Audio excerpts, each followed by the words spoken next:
Sabah al-Khair, bonjour. C'est avec un plaisir très particulier que j'accueille aujourd'hui ma collègue et sœur, son Excellence Aïssata Tall Sall, ministre des Affaires étrangères et des Sénégalais de l'extérieur. C'est votre première visite au Maroc, ma chère sœur.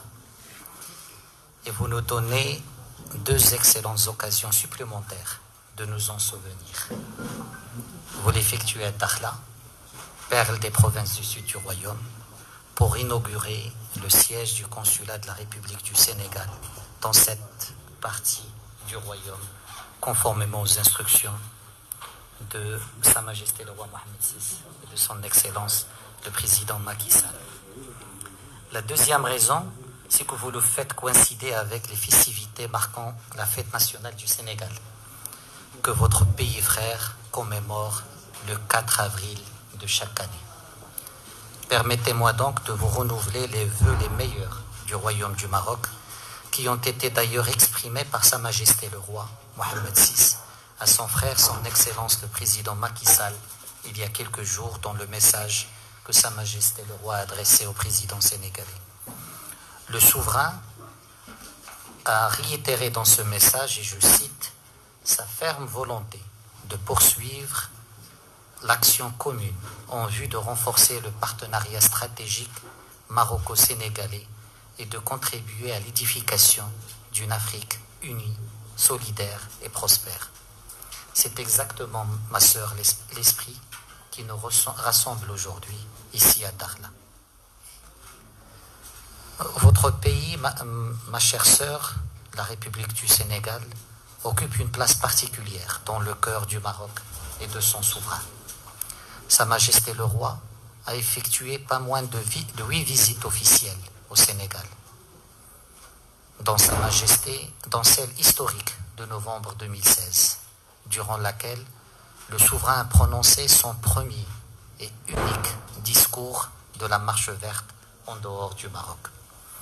Le souverain a souligné dans ce discours que le Sénégal, et je cite, nous est si cher et a toujours été à la tête des défenseurs de l'intégrité territoriale et des intérêts supérieurs du royaume.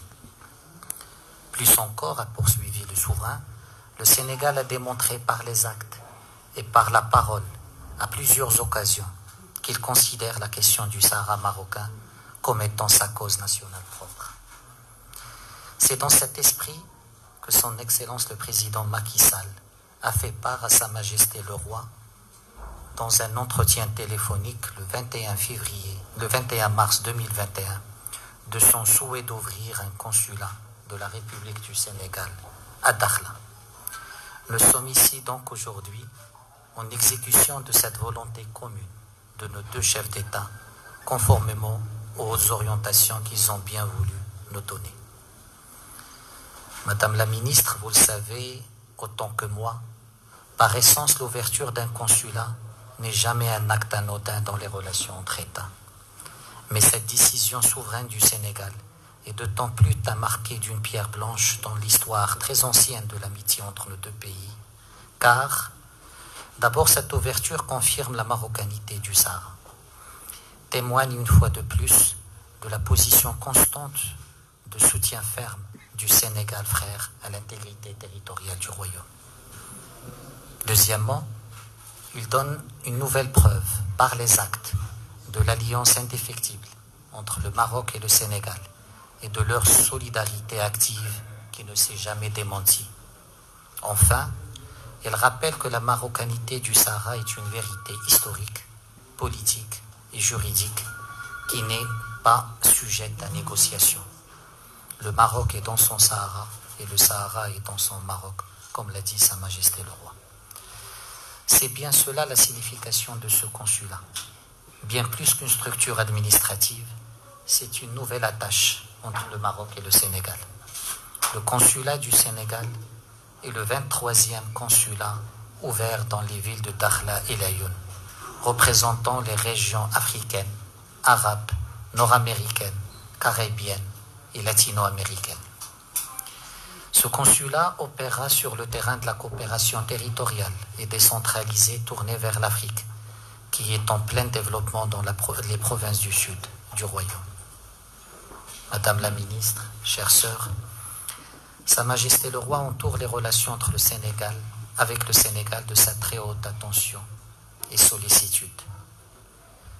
Sa Majesté considère que ce sont des relations de fraternité et de solidarité, de communauté de destin qui unissent à travers l'histoire les peuples sénégalais et marocains comme un seul peuple, l'un représentant le prolongement naturel de l'autre.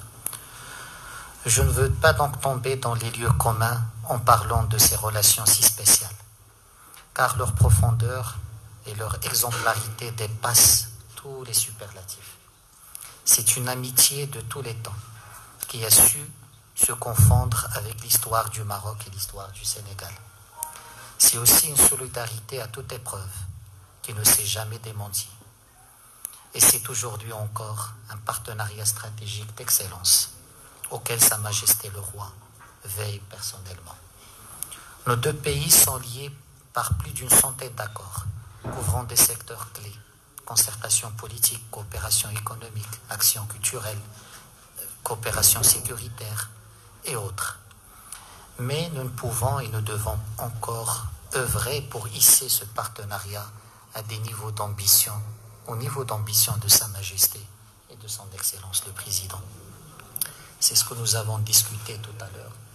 Et je pense qu'on a 2 ou 3 décisions importantes à mettre en œuvre. D'abord, celle de la réactivation du groupe d'impulsion économique qui a été mis en place à l'occasion de la visite de Sa Majesté le Roi au Sénégal en 2016. Deuxièmement, le renforcement de la formation comme un élément clé entre les deux pays. Jusqu'à présent, on avait 170 bourses. Nous avons convenu de les élever à 250 bourses, avec 80 bourses supplémentaires qui seront consacrées à la formation professionnelle à Laayoune et à Dakhla. Et nous avons bien sûr convenu de multiplier les visites sectorielles pour nous permettre d'identifier des actions, des projets et de coopération dans les différents domaines. Nous avons également convenu de renforcer la concertation politique entre les deux ministères sur l'ensemble des questions régionales et internationales. Et enfin, nous allons pousser le groupe d'impulsion à une logique de coopération gagnant-gagnant, comme la veut Sa Majesté le Roi et le président Macky Sall, où le secteur privé des deux pays doit agir avec une perspective de donner ce modèle de coopération sud-sud, cher aux deux chefs d'État. Les accords ou le cadre juridique, je pense, il est largement étoffé. Nous avons plus d'une centaine d'accords qui couvrent tous les domaines. Ce qui est important aujourd'hui, nous avons signé aujourd'hui même 3 autres accords qui s'ajoutent à cet arsenal juridique. Ce qui est important, c'est de veiller à la mise en œuvre de ces accords, d'actualiser ce qui est dépassé et de voir ce qu'il faut corriger dans ceux qui ne permettent plus aujourd'hui à la relation de prendre l'élan voulu par les deux chefs d'État. Donc sur l'ensemble de ces questions, je pense que nos instructions sont claires de la part des deux chefs d'État et notre ambition est la même pour que cette relation reste le modèle inégalé de la relation intra-africaine, de la relation sud-sud entre deux pays unis par plusieurs siècles de relations humaines fortes. Encore une fois, bienvenue ma sœur. Votre visite est une visite très importante, très attendue. L'ouverture de ce consulat a un goût particulier parce que c'est le Sénégal et parce que c'est la volonté des deux chefs d'État à l'occasion de l'entretien téléphonique que Sa Majesté le Roi et le Président ont eu le 21 février. Ce consulat sera un élément de renforcement de cette relation bilatérale. Dans le domaine, bien sûr, il y a une communauté sénégalaise déjà très intégrée ici à Dakhla, mais également une dimension économique fondamentale que ce consulat est appelé à jouer, puisque le passage par Dakhla, le passage par Guerguerat est l'unique passage terrestre entre l'Europe et l'Afrique et le Sénégal est directement concerné par ce passage. Merci pour cette visite, merci pour cette amitié et vive l'amitié maroco-sénégalaise. Merci. Merci beaucoup, Monsieur le Ministre et très chers frères. Je voudrais avant tout vous adresser un salut fraternel du Sénégal, vous l'adressant bien évidemment, commencez d'abord par l'envoyer à Sa Majesté le roi Mohamed VI, Sa Majesté le roi qui est un ami et un frère à son Excellence le Président Macky Sall, vous l'avez dit. Et je pense que disant cela, on sera encore en deçà des sentiments de fraternité et d'amitié qui unissent les deux hommes. Et vous l'avez dit, c'est sous cette tonne que les relations entre les deux gouvernements et les deux États s'apprécient. Ce que nous le faisons sous leurs instructions respectives. Ce que nous le faisons dans le cadre qu'ils ont déjà, eux, défini, tracé et arrêté. Et l'ouverture de ce consulat, ici, dans cette ville de Dakhla, est le symbole vivant de ce qui peut ou ce qui lie nos deux chefs d'État, Sa Majesté Mohamed VI et son Excellence Macky Sall, président de la République du Sénégal. Alors, ce consulat, c'est un double symbole. C'est d'abord le symbole de ces magnifiques relations séculaires qui lient nos deux pays et leurs deux peuples respectifs. Mais également, c'est le symbole d'un besoin que nous avons ressenti, d'un besoin pour les générations là, présentes, qui sentent qu'elles ont besoin que leur État soit de plus en plus proche et à proximité de leurs préoccupations.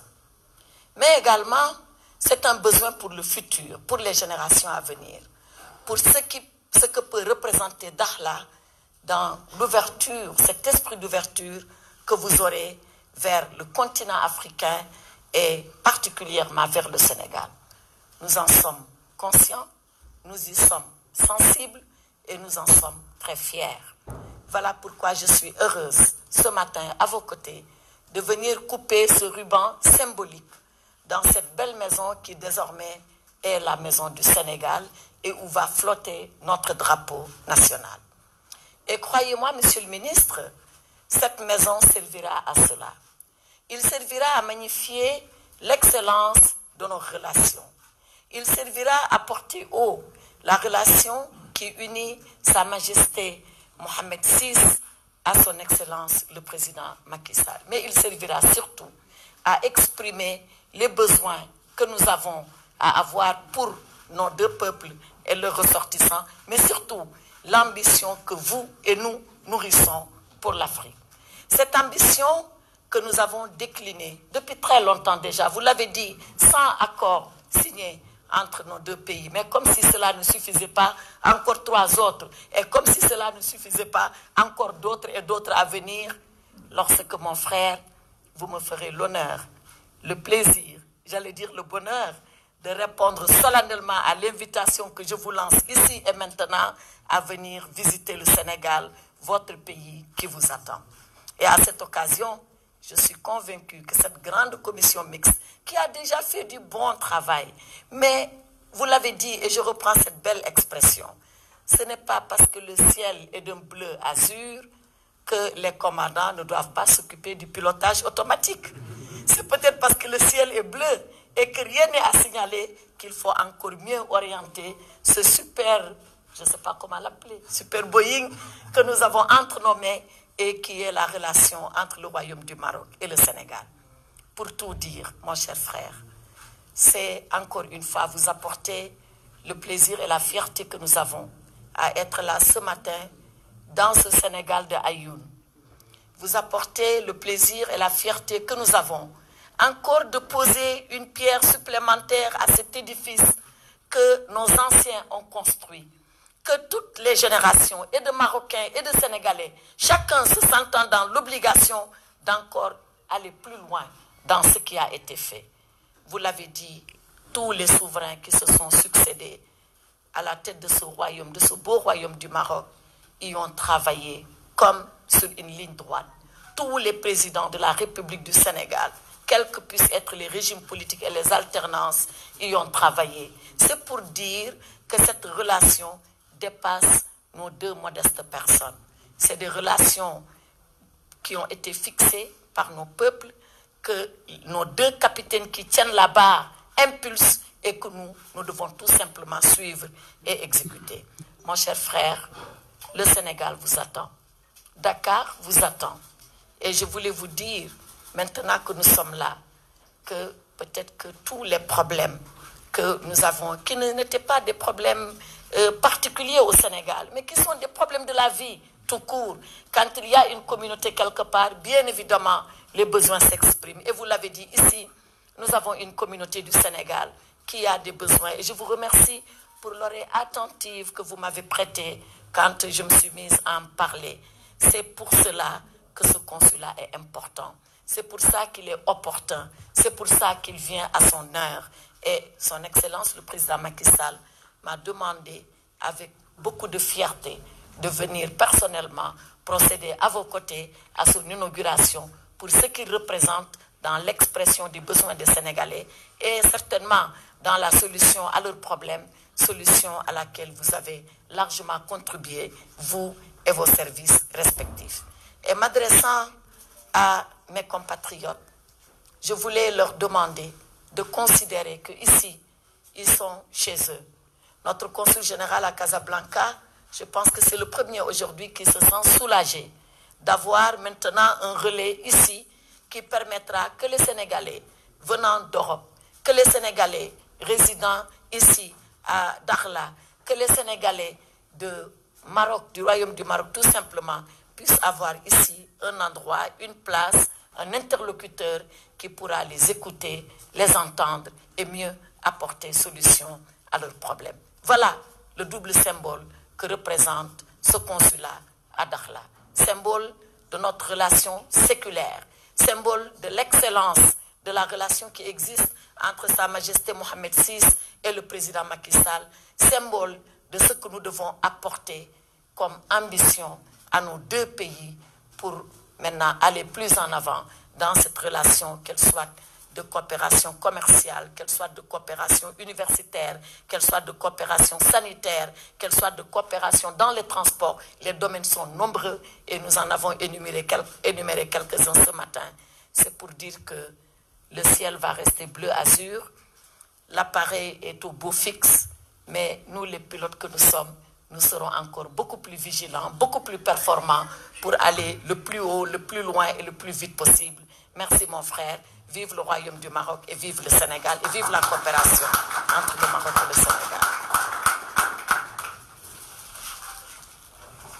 Question. On prendra deux questions. Bonjour Madame la Ministre. Mohamed Chakir, site 360. Madame la Ministre, comme vous l'avez dit, ainsi que M. Bourita, le Sénégal est considéré comme un pays frère, beaucoup plus que pays ami. Mais on s'attendait, nous, Marocains, que parmi les premiers pays qui allaient ouvrir un consulat dans les provinces sahariennes, ne s'est fait pas. Peut-on savoir pourquoi ce retard a été pris dans l'ouverture de ce consulat? Merci. Alors, merci beaucoup de la question. Deux réponses qui est une seule. La première, c'est de vous dire, comme le dit la Bible, que les derniers seront toujours les premiers. Et la seconde, et c'est la dernière réponse, c'est de vous dire que ce n'est pas le numéro qui compte. C'est ce qu'on fera de ce consulat qui va compter. Et vous verrez, quelle que puisse être la position que nous occupons dans l'ouverture du consulat, eh bien, ce consulat remplira son rôle. il sera le cordon ombilical entre la communauté sénégalaise ici, l'administration marocaine. Eh bien, il sera un consulat digne de son nom. Et pour nous, Sénégalais, c'est ce qui importe. Et vous voyez, il a suffi que nos deux chefs d'État s'entretiennent pour que nous soyons à la manœuvre et être là ce matin. Donc, c'est ça le Maroc et le Sénégal. Ce n'est pas de la procédure, ce n'est pas, excusez-moi du terme, de la paperasserie, ce n'est pas de l'administratif, c'est seulement entre Sa Majesté et le Président. Et tout roule. Je vous remercie de votre question. Et j'ajouterai que pendant ce temps, le Sénégal a été actif. Le Sénégal a été solidaire avec le Maroc sur sa question du Sahara. J'ai eu avec ma sœur au moins une dizaine d'appels ce dernier mois, parce que le Sénégal siège au Conseil de paix et de sécurité de l'Union africaine, et le Sénégal a été à l'avant-garde du soutien du Maroc au sein de cette institution panafricaine. Donc là, depuis toujours, le Sénégal est un allié fiable, un allié incomparable du Maroc par rapport à son intégrité territoriale. Et la réponse, je signe la réponse de ma sœur par rapport au timing et aux chiffres. Merci. Oui. Et l'ambassadeur du Sénégal ici au Maroc, qui est un peu mon aide-mémoire, me rappelle que nous avons été un des tout premiers pays à avoir ouvert un consulat honoraire. Et le premier, voilà, tout court. Alors là, on n'espère pas être le dernier, on est déjà le premier. Voilà. Donc le premier tout court à avoir ouvert un consulat honoraire ici, à Dakhla. Donc en fait, nous sommes là depuis très longtemps déjà. Voilà. عبد الرحيم العسري موقع هسبريس. سؤال يعني السيد الوزير ناصر بوريطة حول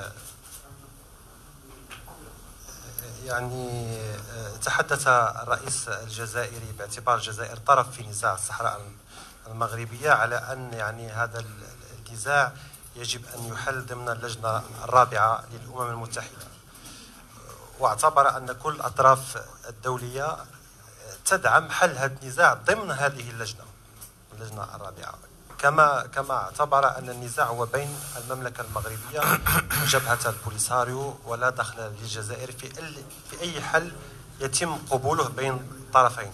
يعني كيف تعلق على هذه الخرجة؟ شكرا سيد الوزير.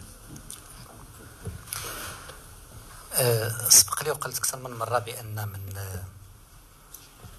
الأعراف والتقاليد ديال الدبلوماسية المغربية أنها ما كتعلقش على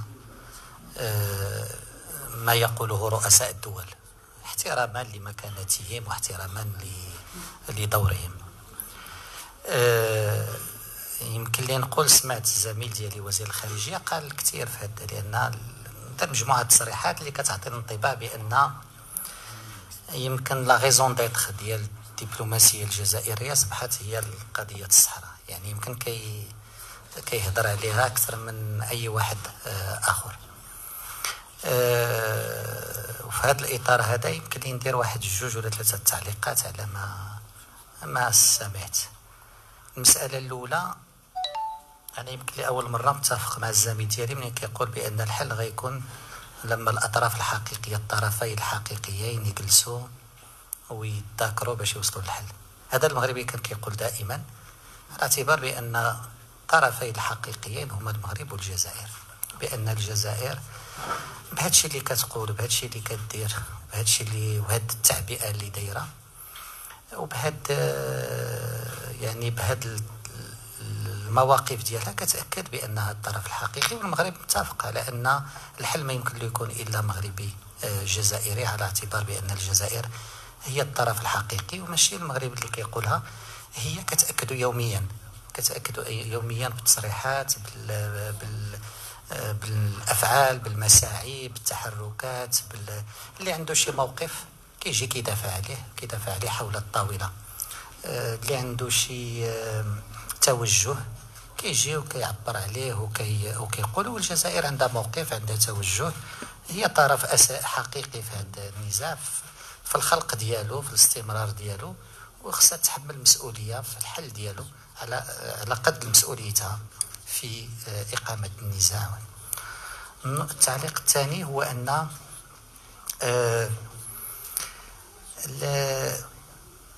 المغرب، واش سمعت في التعليق ديال الزميل ديالي أنه كيتحدث على الأمم المتحدة والدور ديالها. الأمم المتحدة في المحادثة ما بين جلالة الملك والأمين العام كان تأكيد من قبل جلالة الملك على أمرين أساسيين، هما التشبث بوقف إطلاق النار والتشبث بالمسلسل السياسي. اليوم كاينة محاولات لتعيين مبعوث شخصي. خصنا نشوفوا من يعرقل تعيين المبعوث الشخصي اليوم. المغرب أعطى الموافقة عليه، المغرب أعطى الموافقة على تعيين المبعوث الشخصي. من يعرقل؟ يعني الدبلوماسية المغربية كما أكد ذلك جلالة الملك هي مبنية على الوضوح. المغرب ملي كيكون موقفه واضح كيقولوا موقف المغرب هو أنه يعني الاقتراح اللي كيقدم الأمين العام المغرب معه والمغرب تجاوب معه بشكل إيجابي. خصنا نشوفوا اليوم من يعرقل تعيين المبعوث الشخصي ومن كيدير تناقض بين ما يقول وما يفعل. من يقول على الأمين العام تعيين مبعوث شخصي ومن يفعل كل شيء لعرقلة هذا التعيين. من يقول بأنه مع الاستقرار ومع حفظ وقف إطلاق النار ومن يسلح، من يدعم، من يخرق وقف إطلاق النار يوميا. هذا هو يعني التوضيح اللي مطلوب اليوم. المغرب واضح، المغرب منين عنده موقف كيعبر عليه وكيقوله. المغرب كيقول بأن لا مسلسل بدون الجزائر وكيأكدها، ولكن المغرب كيقول الأمم المتحدة والمسلسل الأممي ضروري وفق محددات واضحة ولكن ضروري. لهذا المغرب تجاوب مع اقتراح تعيين الممثل الأمين العام. والمغرب اليوم كيقول اللي ضد هذا التعيين خصو يقولها ويقولها صراحة، ما يبقاش في هذا التناقض. النقطة الثالثة واللي كانت شوية هي أثارت الاستغراب هي ملي كنسمع بأن الدبلوماسية الجزائرية كتحدث على حقوق الإنسان والمينيرسو وغيرها. هذا يثير ماشي غير الاستغراب، بعض الأحيان يثير حتى يعني ليغوني. واش الجزائر تتحدث على حقوق الإنسان منذ متى؟ خاصة أن يعني العناصر هي عناصر اللي كتقول الدبلوماسية الجزائرية عناصر يعني مغلوطة. البعثات ديال الأمم المتحدة 17 على الأقل الثلث ديالها ما عندوش ما كيهتمش بحقوق الإنسان، هذه مسألة هذه تغليط ومغالطة يجب يعني توضيحها.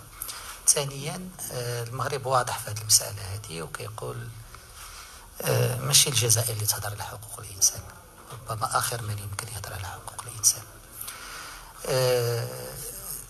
ولكن المغرب يعني دور المينيرسو واضح، هو وقف إطلاق النار ووقف إطلاق النار فقط.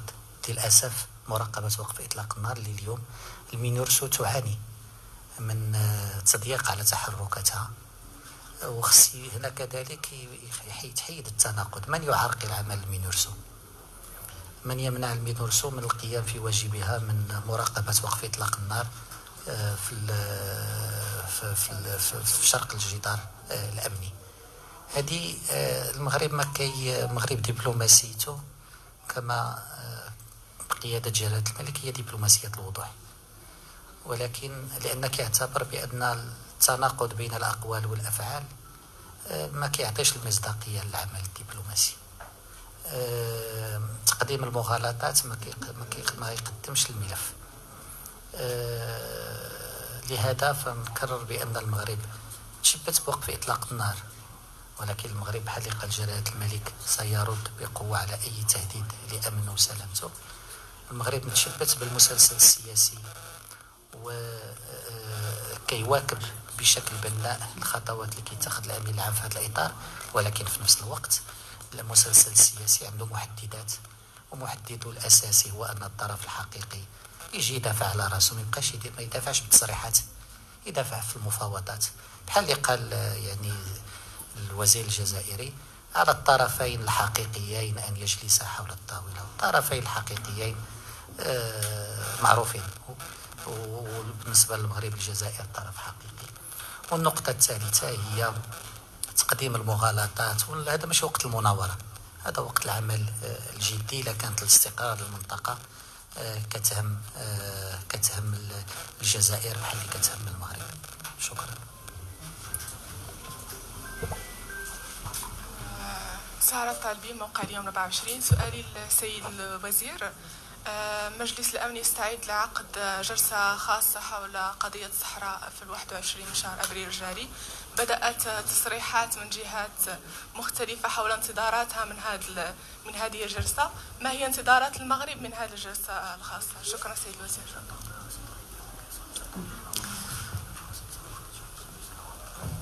يمكن لي نقول بأن هو امتداد اللي قلت دابا. المغرب أول مسألة هي أن ما يبقاش في ذهن مجلس الأمن وفي ذهن المجتمع الدولي هاد لا كونفيسيون، هاد الخلط. من مع وقف إطلاق النار ومن يخرق إطلاق وقف النار.